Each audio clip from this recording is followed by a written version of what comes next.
కృష్ణా గోదావరి నీటి దోపిడీకి కొత్త ఎత్తులు వేస్తోంది ఏపీ. బోర్డు మీటింగ్లో కాదు లేదని వాదిస్తూనే దొడ్డిదారిన పనులు చక్కబెడుతుంది. గోదావరి బనకచర్ల లింక్ ప్రాజెక్టు పనుల కోసం ఏకంగా కార్పొరేషన్ ఏర్పాటు చేసింది ఏపీ సర్కార్. సీఎం చంద్రబాబు నాయుడు చైర్మన్ గా జలహారతి కార్పొరేషన్ ఏర్పాటు చేస్తూ ఉత్తర్వులు జారీ చేసింది. ఇక తెలంగాణ అభ్యంతరాలను ఏమాత్రం పట్టించుకోవడం లేదు బాబు సర్కార్.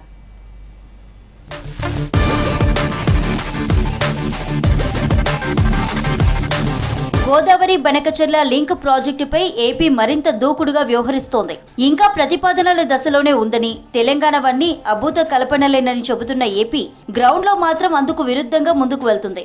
మన రాష్ట్రం ఆందోళన చెందుతున్నట్లుగా ఏమీ జరగడం లేదంటూ ఇటీవల జీఆర్ఎంబీ మీటింగ్ లో చెప్పిన ఏపీ ఆ మీటింగ్ నిర్వహించిన 24 గంటల్లోనే జీబీ లింక్ ప్రాజెక్టుపై జలహారతి కార్పొరేషన్ ను ఏర్పాటు చేస్తూ ఉత్తర్వులిచ్చింది.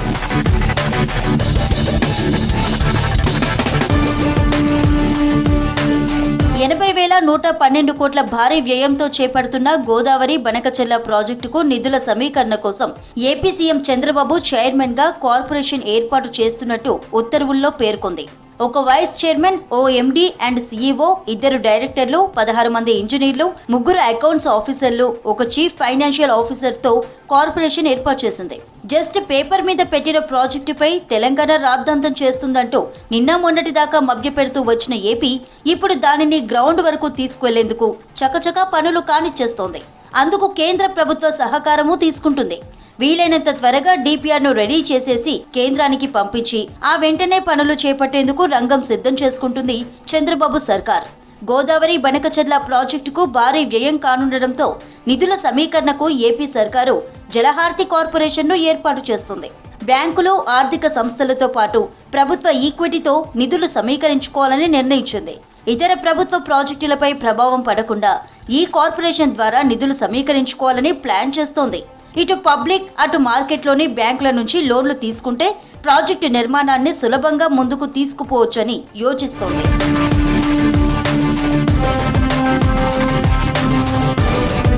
జలహారతి కార్పొరేషన్ ను స్వతంత్ర సంస్థగా ఏర్పాటు చేసిన ఏపీ ప్రభుత్వం కేవలం నిధులు రాబట్టడం కోసమే కాకుండా ఆ ప్రాజెక్టును పూర్తి చేసేందుకు సర్వ హక్కులను ఇచ్చింది. సంస్థకు డైరెక్టర్లను నియమించి పేర్లను కేటాయించింది. 10 విలువ చేసే 49,99,993 షేర్లను కార్పొరేషన్ పేరిట బదలాయించింది.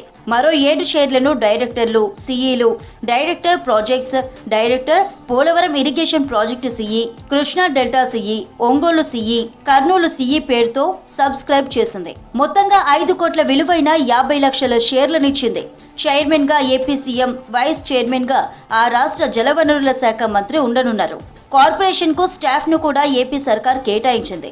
జలవనరుల శాఖ నుంచి డిప్యూటేషన్ పై సీఈ, 2 ఎస్ఈలు, 3 ఈఈలు, 10 మంది డిఈఈ, ఏఈఈలను నియమించనుంది. బయటి నుంచి 3 చార్టెడ్ అకౌంటెంట్లతో పాటు మార్కెట్ లో 15 ఏళ్ల అనుభవం ఉన్న చార్టెడ్ అకౌంటెంట్ ను చీఫ్ ఫైనాన్షియల్ ఆఫీసర్ గా నియమించనుంది.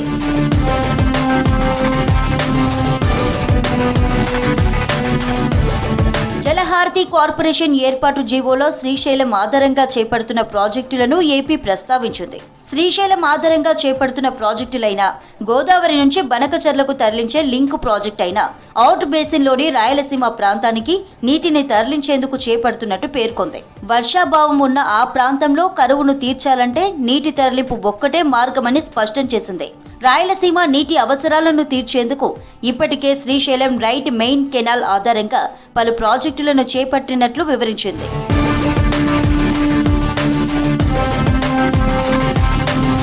ఇటు పోతిరెడ్డిపాడు హెడ్ రెగ్యులేటర్ తో నీటిని తీసుకువెళ్తున్నట్టు స్పష్టంగా చెప్పింది. దీంతో పాటు గోదావరిలో మిగులు జలాలను రాయలసీమకు తరలించి ఆ ప్రాంత అవసరాలను తీర్చేలా జీబీ లింక్ ను చేపట్టనున్నట్టు స్పష్టం చేసింది ఏపీ.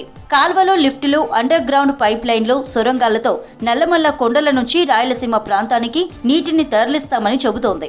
ఈ ప్రాజెక్టుతో 80 లక్షల మందికి తాగునీటిని ఇవ్వడంతో పాటు 7.5 లక్షల ఎకరాల కొత్త ఆయకట్టుకు సాగునీరు, మరో 22.50 లక్షల ఎకరాల స్థిరీకరణకు నీటిని అందిస్తామని వెల్లడించింది.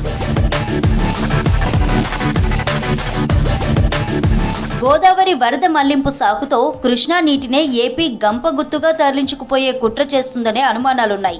గోదావరి బనకచర్ల లింక్ ను నేరుగా సాగర్ మెయిన్ కెనాల్ కు కలపడం, అక్కడి నుంచి 150 టీఎంసీల కెపాసిటీతో కట్టబోయే బొల్లపల్లి రిజర్వాయర్ కు మళ్లించడం అంటే కృష్ణా నీటి దోపిడీకి ఇది మరో పోతిరెడ్డిపాడుగా మారుతుందని ఎక్స్పర్ట్స్ హెచ్చరిస్తున్నారు.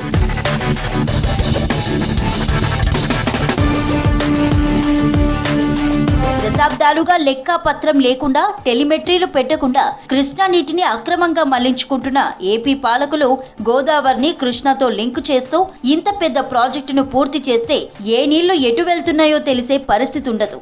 80,000 కోట్లతో ఏపీలో 240 కిలోమీటర్ల పొడవున లిఫ్టులు, టన్నెళ్లు, కెనాల్స్ తో డిస్ట్రిబ్యూటరీ వ్యవస్థను బలోపేతం చేసుకోవడం ఏపీ పాలకుల ముఖ్య ఉద్దేశంగా కనిపిస్తుంది. ఏ నది నీళ్లైనా ఆ నది పరివాహక ప్రాంతంలోనే ఉపయోగించుకోవాలని అంతర్జాతీయ నదీ జలాల పంపిణీ నిబంధనలు చెబుతున్నాయి. దీనికి విరుద్ధంగా దశాబ్దాలుగా తెలంగాణ హక్కులకు గండి కొడుతూ కృష్ణా నీటిని పెన్నా బేసిన్ కు తరలిస్తుంది ఏపీ. ఇక ఇప్పుడు జీబీ లింక్ తో దీనిని శాశ్వతం చేసుకునే పన్నాగం పన్నుతున్నారు ఆ రాష్ట్ర పాలకులు.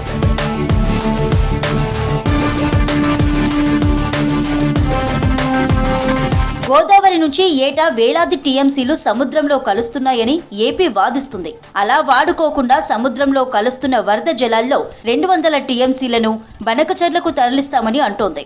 వాస్తవానికి రెండు రాష్ట్రాలకు కలిపి గోదావరిలో కేటాయించిన 1486 టీఎంసీల్లో తెలంగాణ వాటా అయిన 968 టీఎంసీలనే వాడుకోవడం లేదు. ఇలా నికర జలాలనే వాడుకోలేనప్పుడు వరద జలాల పేరుతో నీళ్లు మళ్లిస్తామనడమే అనుమానాలను పెంచుతుంది.